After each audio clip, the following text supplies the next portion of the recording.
Hello, my name is Jupiter Hadley, and let me introduce you to the unofficial Game Maker Meetup, a monthly meetup event where we have talks around the many aspects of game development in general, as well as with Game Maker Studio, along with casual discussions and socializing with game developers. The meetup is organized and run in our spare time by Quang DX of Asobi Tech, Juju Adams, and myself, Jupiter Hadley.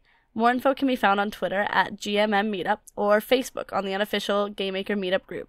Here's one of our wonderful talks. Cheers, guys. Thank you. So yeah, thanks for having me. My name's Cass. I am not a game developer. I am a graphic designer by trade. And I'm going to talk to you guys today a little bit about fanzines, zines, self-publishing, and kind of how that relates to the video game industry. Just to start with, I'm going to open with this is an image of a Japanese kid in the countryside catching bugs. And that's all I'm going to say about that for now, but I'm going to come back to it later. Just keep that image in your mind. I guess just to start with, what is a zine? Zines are what we refer to as like small press or small press publications that are made independently by people, usually about like a very specific niche interest. They have a lot of connotations of sort of like fandom, and they aren't really, they don't usually have publishers. They tend to be made by people that are self-funding, doing the writing themselves, doing the illustration themselves. And you can make zines about like literally whatever you want. You can do it about poetry, photography, food that you like. I saw a really good zine the other day. The title was like, "So You're Fucking Anxious." And it was like a bunch of tips about anxiety. You can literally make them about anything. But it became really popular as a medium in the 1970s punk movement. Zines had kind of existed before then. We first saw zines become a thing around the sort of sci-fi movement. Sci-fi fans started sending letters to each other about books that they'd read and stories that they liked. And then we started getting zines about rock music. But it wasn't until punk in the 1970s that people started becoming really, zines as an idea started becoming propagated. And it's for two reasons, really. It was both that punk as a movement has a very like anarchistic sort of do-it-yourself rebellious attitude, which meshed very well with the idea of zines. And it's also that in the 60s and 70s, we had, for the first time ever, like cheap photocopiers that anyone could access. So we had like this perfect marriage of like a rebellious movement that didn't want to be associated with the man in any way whatsoever, and you had cheap, affordable technology that literally anyone could use. So here are a bunch of punk zines from the 60s and 70s. You can see already that like there's a huge amount of like variety here, both in terms of how the layout looks and also in terms of logo and sort of visual design. One thing you see a lot here is this this kind of like anachronistic kind of ransom note aesthetic. And part of that is because zines literally, you don't need any sort of technology really or software to be able to do them. What a lot of these people were doing, they were just literally cutting out newspaper clippings and art and just like sticking them with glue onto paper and then photocopying them and then binding that together with staples. So there's something really nice about zines in that they can be so like they can be so lo-fi. I don't even think this has like original writing. I think this is just like they've just cut out music reviews and stuff and like stuck it together. So literally anyone can make them, which is one of the nice things about them. They've got such a low barrier for entry. But how does this relate to video games? I guess is probably what some of you are thinking about. If we come back to this image of this kid catching bugs in the Japanese countryside. So there was this kid called Satoshi Tajiri, and he, in what is now a part of like the Tokyo megastructure of the city, it used to be quite a rural area which he grew up in. And he had this obsession as a kid with catching bugs. He loved catching bugs to the point where he got called the bug boy by kids in his class. He was obsessed. But he was also obsessed with this other thing called video games. And he used to take apart his Super Famicom as a kid just to see how it worked. As he got older, he kind of kept these two interests with him. And he started a zine called Game Freak. And Game Freak's really interesting in that it's not really, it's kind of like it's just about sort of like cataloging a bunch of different games. I've never actually seen one in person, but from what I can glean, at least, it has like this really, really great visual style with these wonderful illustrations. But yeah, I think if we flick through, we can see like the internals, like, let's see. So this is a page that is chronicling a bunch of different things with this game called Libble Rabble, which is like this Namco arcade game that was released. Oh, God, I can't remember the date off the top of my head. But you can see here that like it's like handwritten. Like this is again like just like the punk zines I was showing earlier. These are just like people with like paper and glue and just like handwriting stuff, and like they've traced like a pixelated typeface to try and sort of seem gamey. But it's like this really, pardon? 1983, thank you very much, cheers. So yeah, and like you can see at the bottom, they're sort of talking about like the different sections. They're talking about prologue, story, characters, techniques, strategies, epilogue, which is cool. It's like basically their whole thing, they were freaks about games, right? And they wanted to catalog and chronicle all of these amazing worlds that they were experiencing in a time, I guess, before the internet was really like as massive as it is today, before we had, you know, fan wikis and the like. Here's another insert. Again, just seeing that same thing. They've just like, I believe they've just cut out a manga panel and scanned it. But one thing that was nice about this zine for Satoshi is that he met this guy called Ken Sugimori, who was the guy who was doing all the art for it.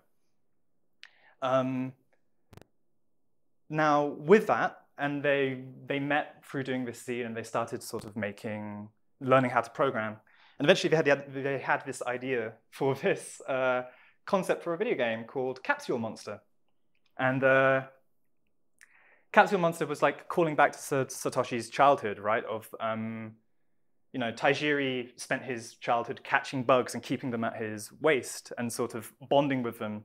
And it's very clearly sort of like calls back to that. And they eventually made that game, and it became Pokemon Red and Green.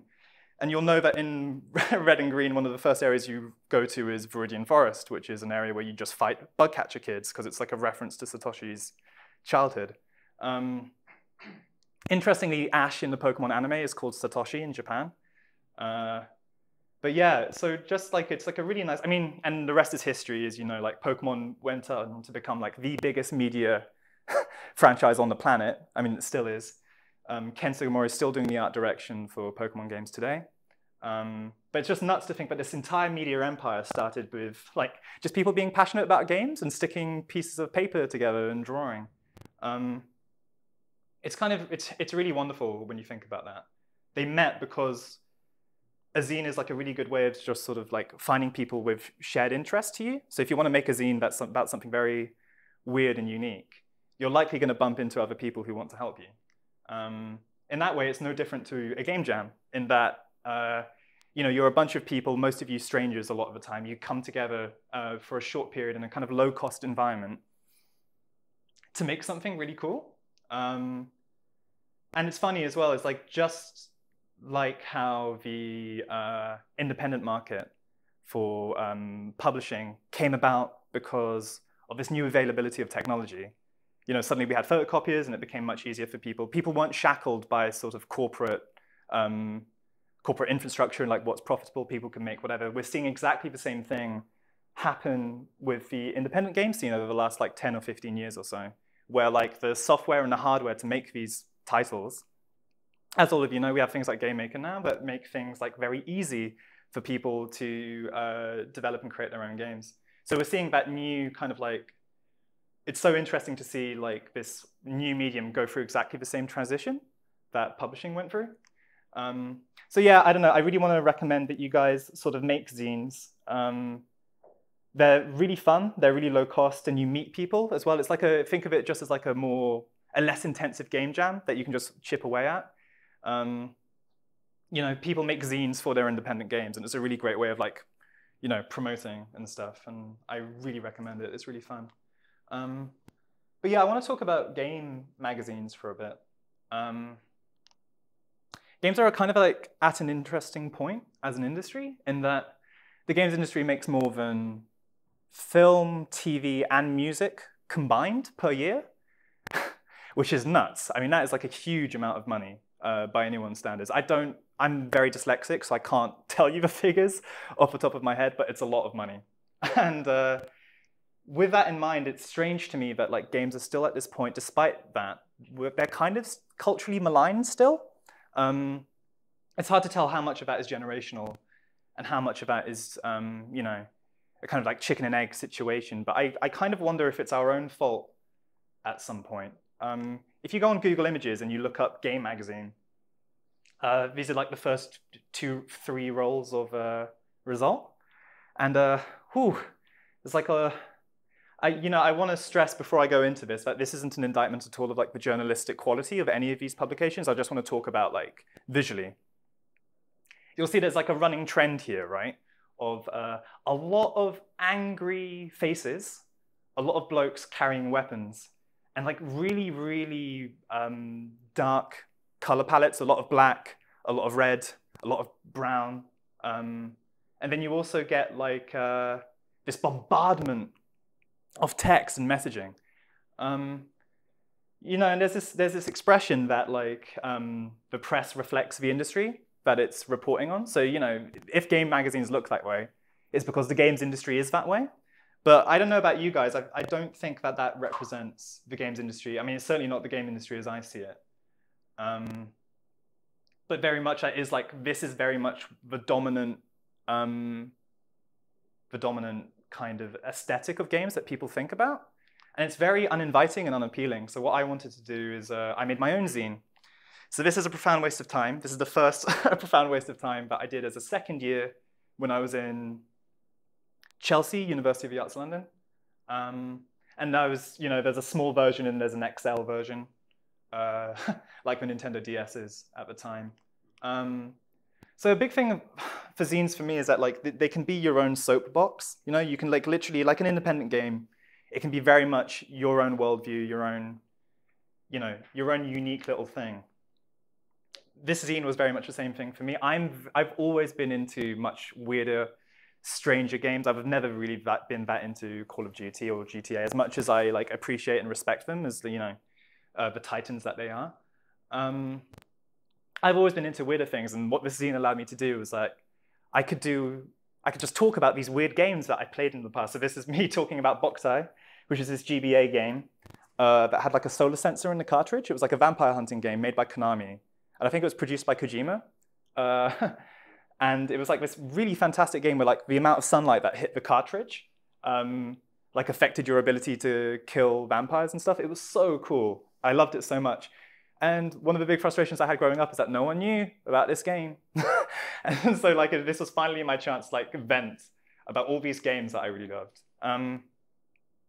Again, though, like a big thing I wanted to do with the zine from the very get-go is that I wanted to be, you know, take away the clutter of like a lot of game mags and like really focus on the art direction, visual style of these games and like make something that's inviting and appealing. I had 2 weeks for this, what we were seeing right now. And I did all of the art and writing on my own, which is just because of the nature of it as a university project.